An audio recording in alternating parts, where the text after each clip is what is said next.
Tonight, an unexpected turn. The midterms that could upend the balance of power in Washington just days away. Plus, good news and bad news for an economy on the edge of recession. And the threat of a nuclear war. It's something that we'll continue to watch closely. Finally, meet the new boss. The United Kingdom's new prime minister is greeted with economic headwinds. I think financially knows what he's doing to run the country. All this and more tonight on Faith Nation.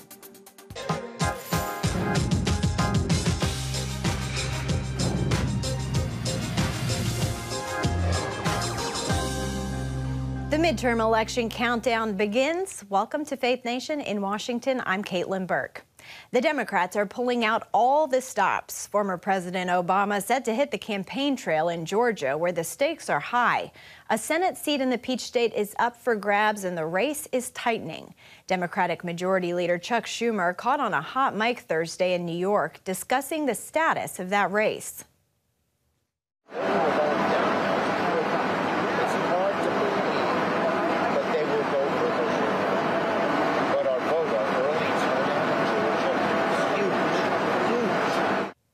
The president and vice president, meanwhile, are headed to Pennsylvania, another tight race that could determine which party controls the Senate.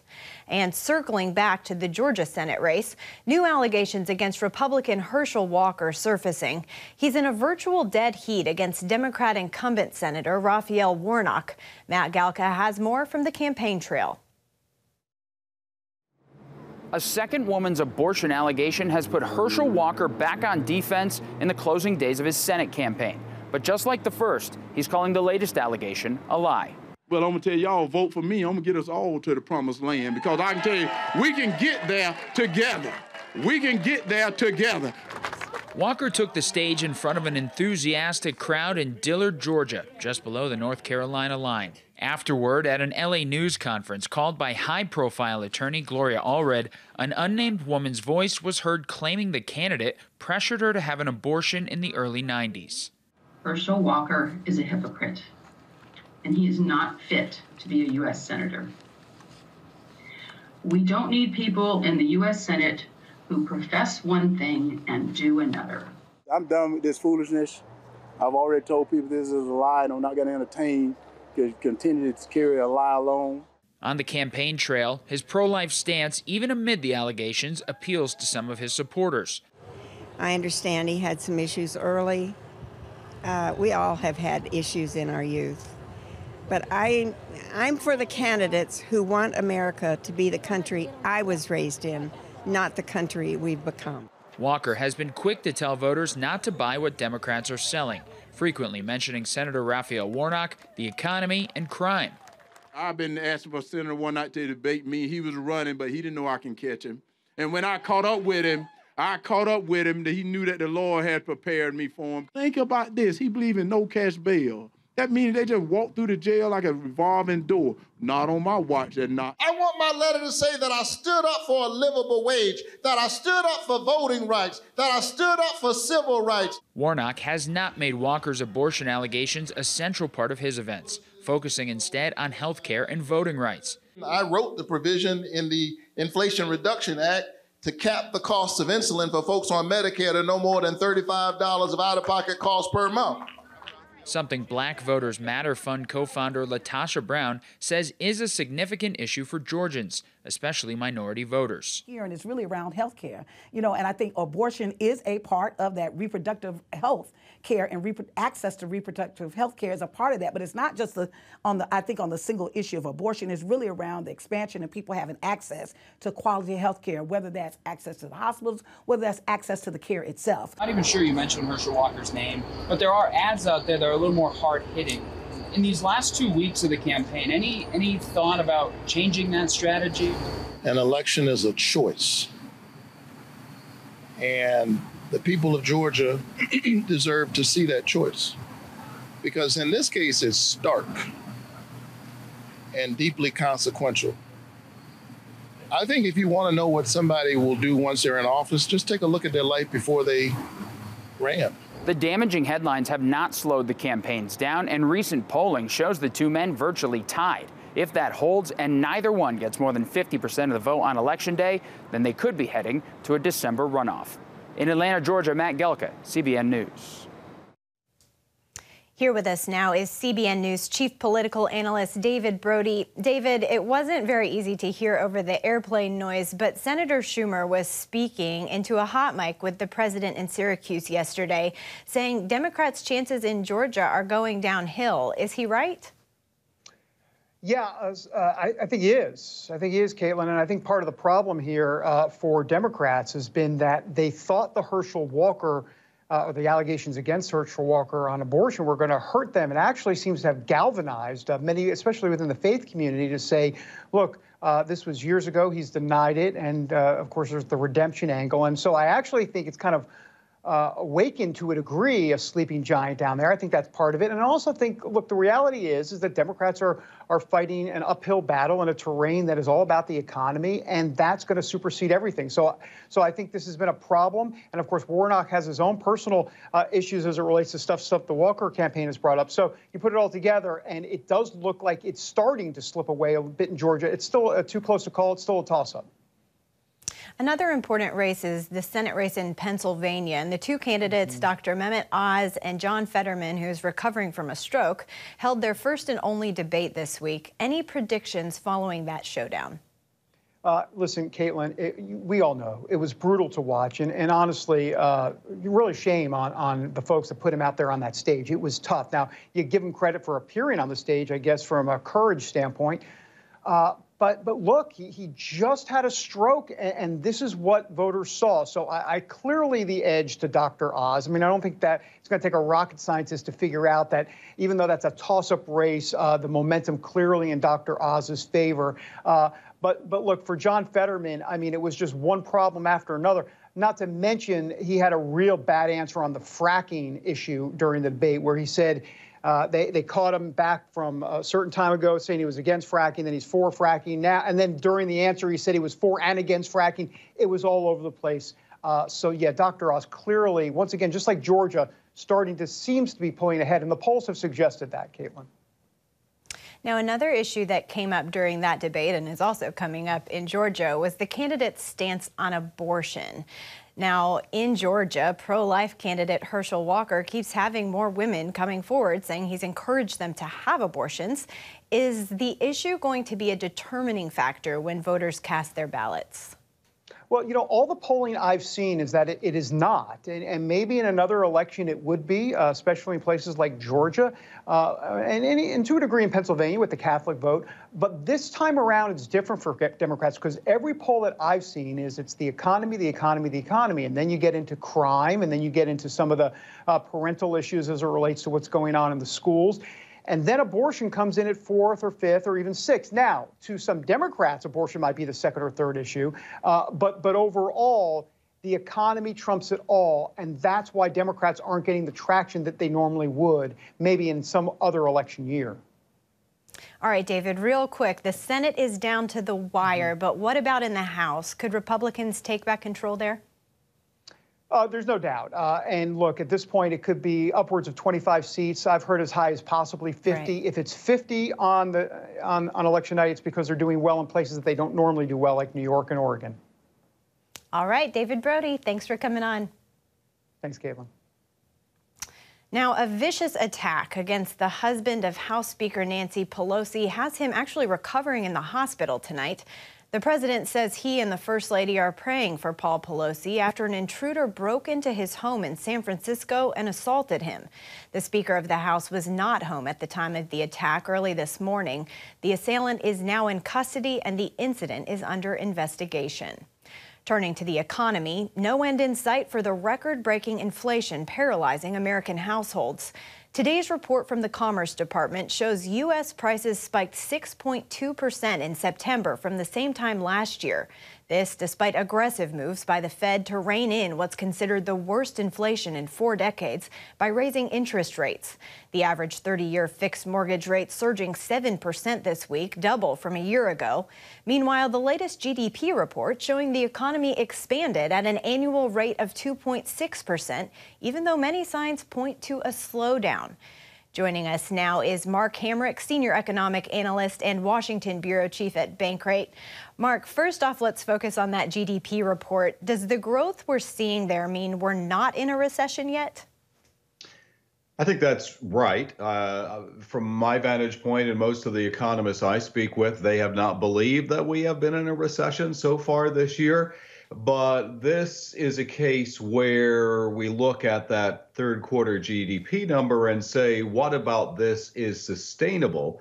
And the outlook for the fourth quarter that we're now in, and we'll get numbers on obviously early in the year, and then perhaps the first and second quarter of next year, is rather downbeat. And so I would say it is the consensus among economists, to the degree that they have a consensus, is that the risks for a recession are quite high in the next year to 18 months, and that inflation will likely remain quite elevated. And with that means we'll see some weakening of the job market. Mortgage rates are at a 20-year high. What does that mean right now for the housing market? Well, we're seeing essentially a collapse of the housing market. And when you have mortgage rates rising from a 30-year fixed, which is essentially the most commonly used tool for a home purchase, 30-year fixed rate mortgage rising from the low 3% range early in the year to, as you said, now above 7%. This essentially means that a monthly payment, which is ultimately what everybody looks at if they're buying a house, unless they're wealthy and use only cash, has essentially risen by 50%. And so there are very few households that could look, or at least a prospective household, that could handle that kind of challenge with respect to affordability. And Caitlin, what's additionally troubling about that is we've also seen significant increases in rents, and people want to escape those rising rent payments. What do you do in that situation? You want to buy a house, and they're being trapped in those high rent situations as well. Well, as so many prices are going up, gas prices are actually on their way down, but home heating oil and natural gas prices are going up compared to last year. Are Americans going to be able to afford to heat their homes this winter? Caitlin, I think this is probably a story that most people haven't yet had to deal with. But I think it's important for us to highlight this as a real risk for this winter, because we've already been through a situation recently where the cost of essentially all essentials have really risen significantly. As you said, we are almost back to year-ago levels with gasoline prices on a national basis. But just trying to heat our homes here in the United States, not to mention afford food to put on the table and costs of shelter that we just talked about, all these necessities are going to be extremely costly this winter, and I do fear that many people are not going to be able to afford their home utility bills. The Fed meets next week. Do you anticipate that we'll see a 6th rate hike? We will see yet another interest rate hike, and this will likely be another outsized rate hike of 0.75% or 75 basis points, recently having that benchmark rate that the Fed uses to adjust its essentially management of the economy to just over 3%. And the Fed really wants to get this level up to above the 4% level. And ultimately, if you just want to think about the math, they want to get that benchmark rate above the rate of inflation. And so either inflation needs to come down or that rate needs to go higher. So people should brace for higher yet borrowing costs. All right. Mark Hamrick with Bankrate, thank you as always for your time. Thank you, Caitlin. There was a lot of back and forth, but Elon Musk is officially at the helm of Twitter, the world's richest man taking control of the social media machine in a $44 billion deal Thursday night. He's ousted the CEO, chief financial officer, and the company's top lawyer, and more changes are expected. Musk tweeting that Twitter, quote, won't be a free-for-all hellscape, declaring the bird has been freed. Coming up, the U.S. unveils a new national defense strategy. See where the world's mightiest military is putting all its chips.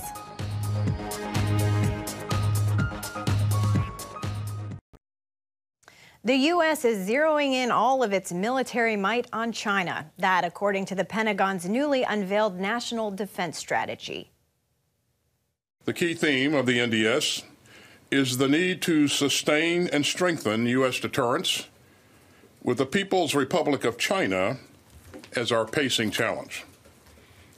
As the President's National Security Strategy notes, the PRC is the only competitor out there with both the intent to reshape the international order and increasingly the power to do so.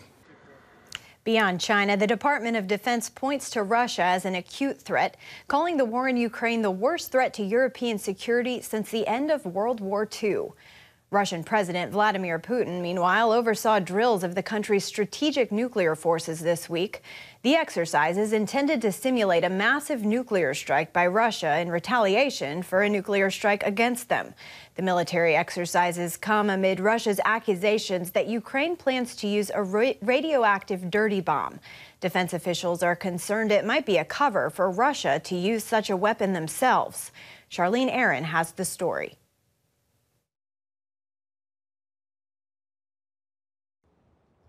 Russian officials claim Ukraine is about to use a dirty bomb in its war with Russia. But Ukraine and the West say it might be a ploy by the Russians to set off their own dirty bomb and then blame Ukraine, giving Vladimir Putin cover to retaliate with nuclear weapons. Tuesday, President Biden issuing a stark warning. Russia would be making an incredibly serious mistake if we're to use a tactical nuclear weapon. I'm not guaranteeing you that it's a false flag operation yet. We don't know. But it would be a serious, serious mistake. A dirty bomb uses explosives to scatter radioactive waste in an effort to sow terror.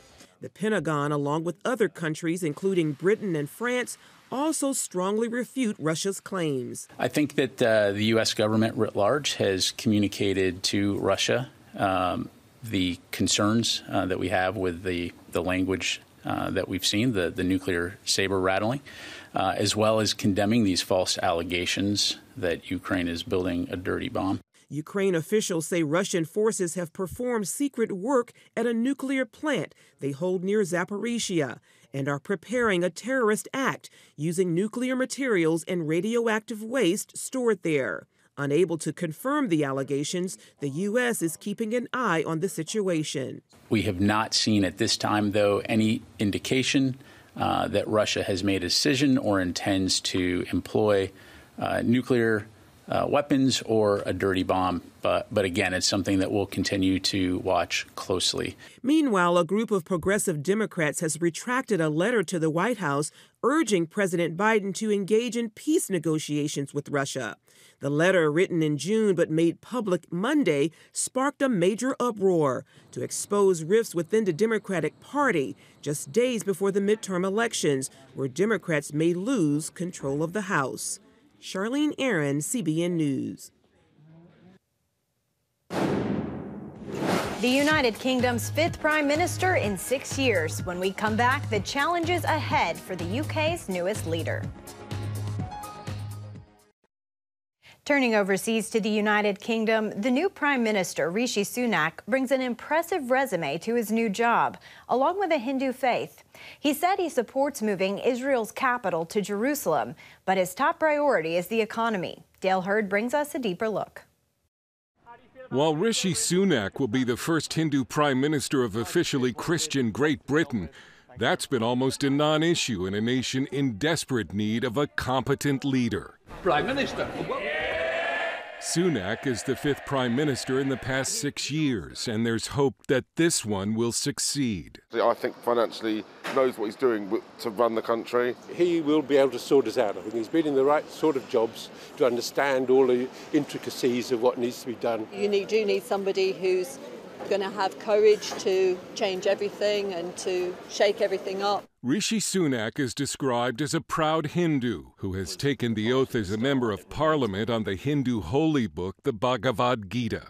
As finance minister, Sunak lit candles outside number 10 Downing Street for the Hindu festival of Diwali. He's the wealthiest leader in the democratic world, He and his wife are worth around $1 billion. Sunak has voiced strong support for Israel, saying Jerusalem is undisputably the historic capital of the Jewish state, and there's a very strong case for moving Britain's embassy from Tel Aviv to Jerusalem. He is also opposed to the boycott, divestment, and sanctions movement against Israel, and has spoken out strongly against anti-Semitism.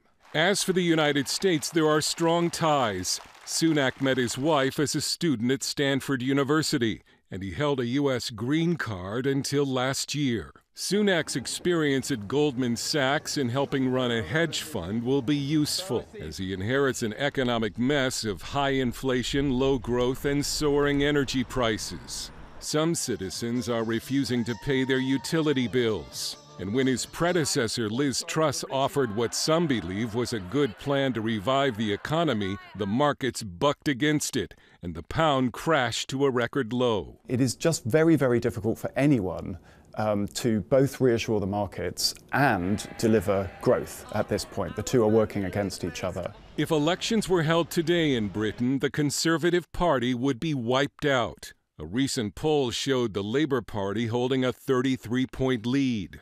Sunak has 2 years to turn that around and fix Britain's problems before the next election. As long as he can muster a majority in a vote of confidence in the House of Commons, he will stay as Prime Minister. As to whether he can survive that, again, governments depend on the confidence only of one thing, which is not the opinion polls or even the markets, but the votes in the House of Commons. Sunak is described as the least unpopular leader of a very unpopular party.